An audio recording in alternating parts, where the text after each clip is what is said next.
하나님의 말씀은 고린도후서 13장 13절의 말씀입니다.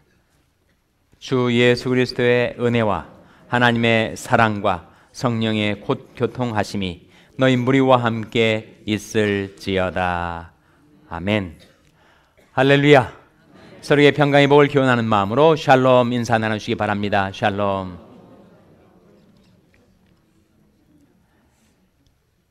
어제 성탄절을 가족과 함께 즐겁게 보내셨습니까? 이제 시간이 연말을 향하여 질주하고 있습니다. 오늘이 12월 26일 수요일입니다. 수요 예배가 저녁 7시 30분에 있습니다. 올해의 마지막 수요 예배죠. 지금부터는 무엇을 하든지 다 마지막이 되겠습니다. 올해의 마지막 수요 예배 여러분 함께 참석하셔서 하나님께 예배 드리시고 기도하시기를 바랍니다. 우리가 이 특별 새벽 기도 기간 동안에 이렇게 기도하라 하는 기도 시리즈의 말씀을 상고해 나가고 있는데, 우리가 함께 봉독한 오늘의 본문 말씀을 가리켜서 뭐라고 하죠? 축도라고 하죠. 축도. 다시 한번 13절 말씀 같이 읽겠습니다. 시작. 주 예수 그리스도의 은혜와 하나님의 사랑과 성령의 교통하심이 너희 무리와 함께 있을지어다. 우리가 주일 예배 마칠 때 이 축도를 듣습니다. 그리고 통상 목사님들이 이 축도를 하죠. 전도사님들은 못하시나 전도사님도 하실 수 있습니다. 한국 교회의 전통에서는 이제 전도사로 있다가 목사 안수를 받을 때 그때 비로소 첫 축도를 하게 되죠. 한국 교회의 그런 전통은 존중되어야 합니다. 그래서 예전으로서 리터지로서 전도사님이 축도를 할 때 교인들이 마음에 좀 불안감을 느끼죠. 미국 교회는 그렇지 않습니다. 미국 교회에서는 목사든 전도사든 장로든 집사든 이 축도를 하죠. 그것은 성경에 나와 있는 기도이기 때문에 하나님의 백성들이라면 누구든지 이 기도를 할 수가 있습니다. 그래서 여러분이 개인 기도 시간에 이 축도를 활용하시라 하는 거예요. 여러분이 자녀들을 위해서 기도하실 때 그 자녀들이 이름을 부르며 그 얼굴을 떠올리며 하나님 앞에서 이 아들 이 딸에게 이 축복의 기도가 이루어지게 해 주시옵소서. 그렇게 여러분이 개인 기도 생활에 이 기도를 활용하시라 하는 말씀입니다. 그 일을 위해서 꼭 안수를 받아야 하는 거 아니란 말입니다. 누구나 하나님의 자녀들은 그 개인 기도 시간에 성령이 우리에게 가르쳐 주시는 이 귀중한 기도를 활용해서 하나님 앞에 기도할 수가 있습니다. 여러분, 자녀들의 이름을 부르면서 하나님, 이 아들에게 이 딸에게 우리 주 예수 그리스도의 은혜와 하나님의 사랑과 성령의 교통하심이 있게 하여 주시옵소서. 그렇게 기도하실 수 있고, 실제로 남을 위해서 복을 빌듯이 그 아들, 딸에게 이 축복의 기도가, 이 축원이, 이 축도가 이루어지게 되기를 위해서 축복하며 기도할 수가 있습니다. 근데 이 축도의 내용을 좀 더 들여다보면 거기에 뭐가 나옵니까? 뭐가 나오죠? 예수님이 나오고 또 하나님이 나오고 또 누가 나와요? 성령이 나오시니 여기에 한 구절, 이 짧은 구절 속에 성 삼위일체 하나님이 나타나 있습니다. 성 삼위 하나님, 곧 성부 하나님, 성자 하나님, 성령 하나님이 이 말씀 속에 나타나 있는데, 그 성삼위 각 위격에 해당되는 그 축복이 달리 나타나죠. 우리 주 예수 그리스도의 무엇이 우리에게 있기를 원한다고 했습니까? 은혜가. 그리고 하나님의 무엇이? 하나님의 사랑이, 그리고 성령의 교통하심이 우리에게 있기를 간구하는 기도입니다. 우리 주 예수님은 은혜의 주님이십니다. 우리 어떻게 구원받았죠? 어떻게 구원받았습니까? 너희가 그 은혜를 인하여 믿음으로 말미암아 구원을 얻었나니 이것이 너희에게서 난 것이 아니요 하나님의 선물이라. 행해서 난 것이 아니니 누구든지 자랑치 못하게 함이니라. 우리가 애시당초 처음 구원받은 것, 우리가 신앙생활을 시작한 것, 그것은 바로 우리 주님의 은혜를 받아서였습니다. 주님의 구원의 은혜가 아니었다면 나는 여전히 지금도 하나님과 상관없이 살 뻔하였는데, 하나님께서 우리 주 예수 그리스도의 은혜를 입게 해 주셔서 나로 하여금 하나님이 자녀되게 주셨다는 거예요. 너희가 그 은혜를 인하여 믿음으로 말미암아 구원을 얻었나니. 그렇게 시작된 신앙생활, 그렇게 출발된 우리 신앙의 여정은 모두 다 은혜로 살아가는 것이죠, 여러분. 사도 바울이 오직 나 된 것은 하나님의 은혜로 된 것이라. 내게 주신 은혜가 헛되지 아니하여 내가 모든 사도들보다 더 많이 수고하였으나 내가 아니요 오직 나와 함께 하신 하나님의 은혜로다. 나 된 것은 하나님이 은혜로 된 것이라. 우리는 구원도 은혜로 받고 구원 이후의 모든 우리 신앙의 여정도 다 은혜로 살아가는 것이고, 나중에 우리가 죽을 때도 우리가 바랄 것은 주님의 은혜, 주님의 긍휼밖에 없습니다. 사랑하는 자들아, 너는 너희 지극히 거룩한 믿음 위에 자기를 건축하며 하나님의 사랑 안에서 자기를 지키며 성령으로 기도하며 영생에 이르도록 우리 주 예수 그리스도의 무엇을 기다리라고요? 긍휼을 기다리라. 긍휼과 은혜는 같습니다. 긍휼과 은혜는 같아요. 더 엄밀히 따지고 들어가서 긍휼과 은혜의 차이가 무엇이냐? 그렇게 만약에 우리가 질문을 한다면, 은혜는 받을 자격이 없는 자에게 주어지는 하나님의 사랑이라면, 긍휼은 꼭 받아야 하는데 그 사람이 안 받게 되는 하나님의 사랑이란 말이죠. 뭘 받아야 되는데 안 받게 되는 거예요? 우리가 행한 대로 하자면 마땅히 받아야 될 하나님의 징계, 하나님의 심판, 그거 받아야 되는데 하나님께서 우리를 사랑하시기 때문에 그것을 거두시고 우리에게 내리지 않는 것, 그게 바로 긍휼이란 말이죠. 그러나 사실 그것은 동일한 것입니다.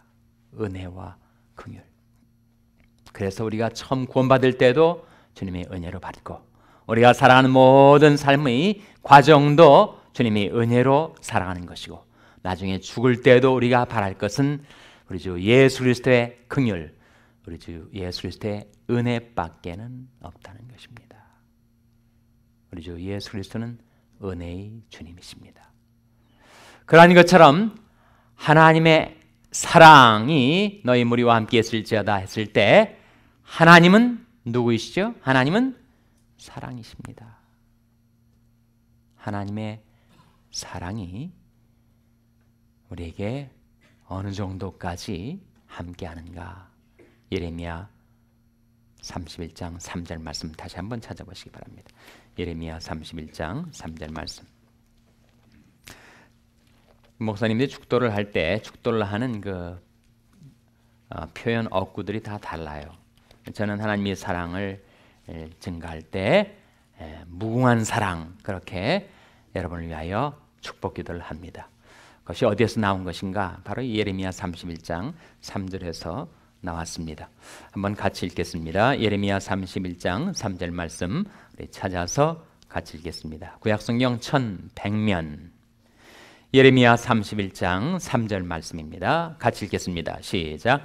나 여호와가 옛적에 이스라엘에게 나타나 이르기를 내가 무궁한 사랑으로 너를 사랑하는 거로 인자함으로 너를 인도하였다 하였노라. 하나님께서 하나님이 백성들에게, 이스라엘은 집단 명사로서의 온 이스라엘 백성을 가리키기도 하지만 역사적으로 한 구체적인 인물, 특정한 인물의 이름이기도 하죠. 누구 이름이었습니까? 이스라엘?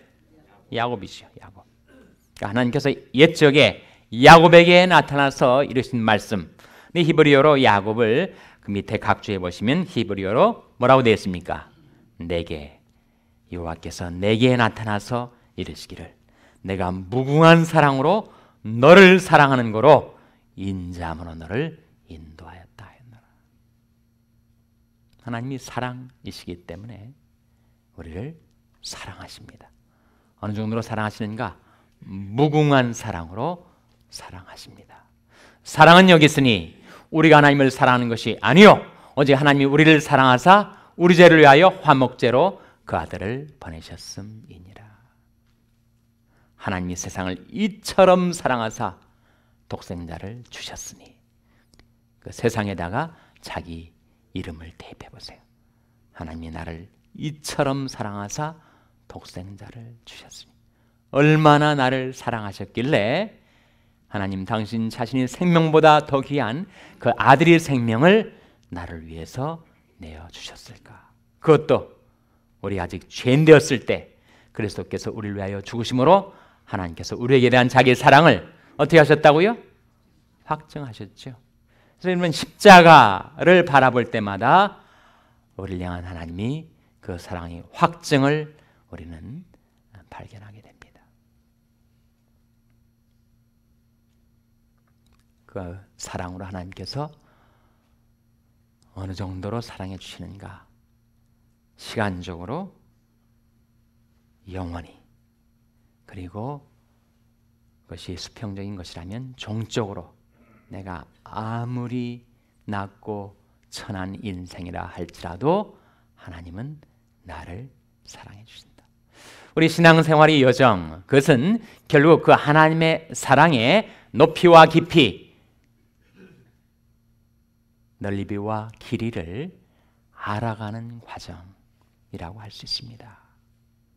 그래서 에베소 3장에 보면 바울이 하나님 앞에 나와서 기도할 때 하나님 저로 하여금 그리고 하나님의 백성들로 하여금 그 하나님의 사랑의 높이와 깊이와 넓이와 길이를 좀 알게 해 주십시오. 사실 그렇지 않습니까? 지금 하고 내가 처음 예수 믿었을 때 하고 그 세월이 간격이 10년이든 20년이든 30년이든 50년이든 처음보다는 그래도 많이 정말 하나님이 이렇게도 사랑하시는구나, 그것을 많이 깨우침을 받고 우리가 신앙생활을 하고 있지 않습니까? 하나님의 사랑. 세 번째는 성령의 무엇입니까? 성령의 교통하심이죠. 성령의 교통하심. 성령의 교통하심이 의미하는 첫 번째, 성령은 단순한 물체나 영향력이 아니라 무엇이라는 거예요? 인격이시다는 거예요. 여러분, 이 강대상과 내가 교통할 수 있습니까? 물체와는 교통할 수가 없죠. 인격체와만 교통할 수가 있습니다. 성령의 교통하심이 의미하는 바는 성령은 인격이시다. 마치 성삼위 하나님 중에서 예수 그리스도가 인격이시고 하나님 아버지가 인격이신 것처럼 성령은 인격이십니다.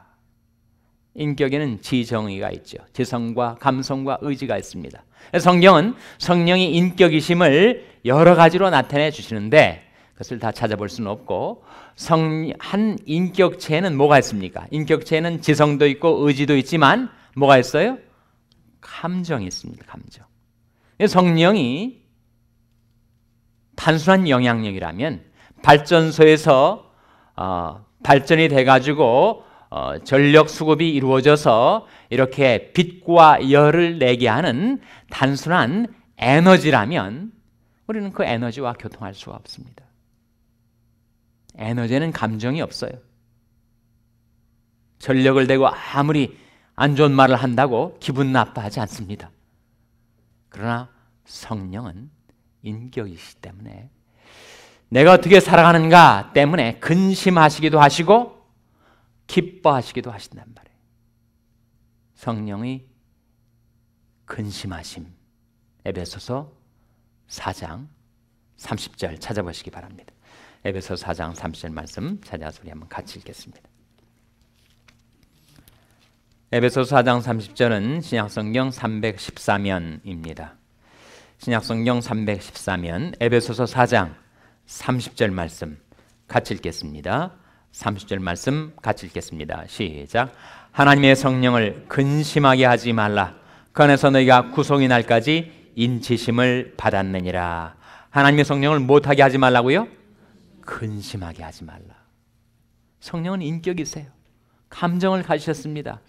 그래서 성령과 나와 상관 있는 관계가 되었으니 내가 어떻게 살아가는가 때문에 성령이 근심하신다. 성령이 언제 근심하시는가? 저는 문맥을 보세요. 거기에 성령이 근심하게, 우리가 성령을 근심하게 하는 그런 삶의 내용들이 있단 말입니다. 우리가 거짓말을 하면 성령이 근심하십니다. 25절에 그런즉 거짓을 버리고 각각 그 이웃으로 더불어 참된 것을 말하라. 거짓말하면 성령이 근심하세요. 그리고 공연히 분을 내고 화를 폭발하는 것도 그 온유하신 성령님을 근심케 합니다. 26절에 분을 내어도 죄를 지지 말라. 모든 분노가 다 죄는 아니란 말이죠. 그러나 과도하게 분을 내고 불필요하게 분을 내고 공연히 분을 내는 것은 그것은 성령을 근심하게 하는 것입니다. 그래서 분이 일어날 때 그 분을 통제할 수 있어야 한다는 거죠. 분을 내어도 죄를 짓지 말며 해가 지도록 분을 품지 말고, 왜 그렇게 해야 되는가? 분을 절제해야 되는 이유, 마귀가 틈을 타기가 쉽단 말이에요. 마귀가 그 사람이 혈기를 충동질하고 분노를 폭발시켜서 그가 지나치게 나아갈 수 있게 하기 때문에 그것은 성령을 근심케 하는 겁니다. 도적질하는 것도 성령을 근심케 하는 것이고, 그리고 더러운 말을 하는 것도 성령을 근심케 하는 겁니다. 29절에 무릇 더러운 말은 너희 입 밖에도 내지 말고 오직 덕을 세우는 데 소용되는 대로 선한 말을 하여 듣는 자들에게 무엇을 끼치게 하라고요?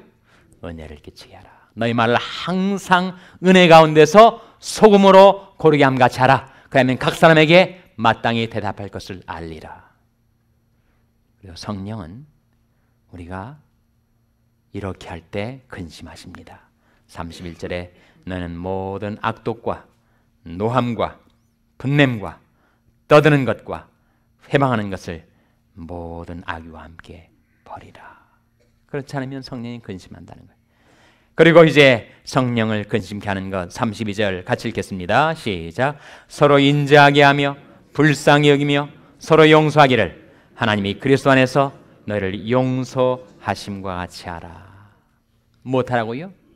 용서하라. 용서하지 않으면 성령이 근심하십니다.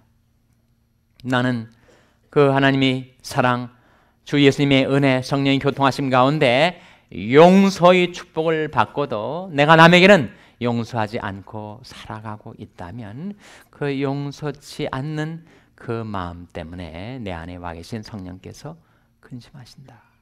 탄식하신다.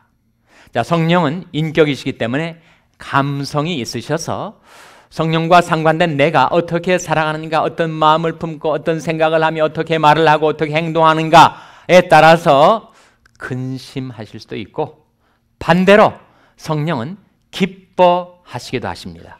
성령이 기뻐하신다라는 말씀이 데살로니가전서 1장 6절에 나와요. 한번 보시기 바랍니다. 데살로니가전서 1장 6절 말씀 찾아서 같이 읽겠습니다. 신약성경 328면 데살로니가전서 1장 6절 말씀 찾아서 같이 읽겠습니다. 데살로니가전서 1장 6절 말씀 같이 읽겠습니다. 시작. 또 너희는 많은 환난 가운데서 성령의 기쁨으로 도를 받아 우리와 주를 본받은 자가 되었으니. 여기에 성령이 뭐가 나오죠? 성령의 기쁨이 나옵니다. 성령이 기뻐하시면 우리 마음의 모든 우울함, 괴로움, 답답함, 그 심령의 모든 괴로움들이 다 사라지고 성령의 희락이 우리 마음에 깃들게 됩니다.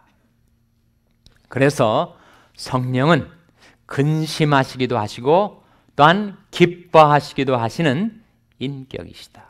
그 성령과의 교통하심이 우리에게 있으면 우리는 성령과 늘 대화하고 성령과 늘 커뮤니케이션, 소통하고 그리고 성령과 더불어 살아가는 가운데 커뮤니케이션보다도 커뮤니언은 한 단계 더 나아가는 것입니다. 단순한 소통 정도에 그치는 것이 아니라 이제는 성령과의 깊은 교통 가운데서 우리는 성령의 감동을 받고 성령의 위로를 받고 성령의 치료를 받고 성령의 능력을 힘입고 성령의 충만을 받아서 우리가 살 수 있게 된다는 거예요.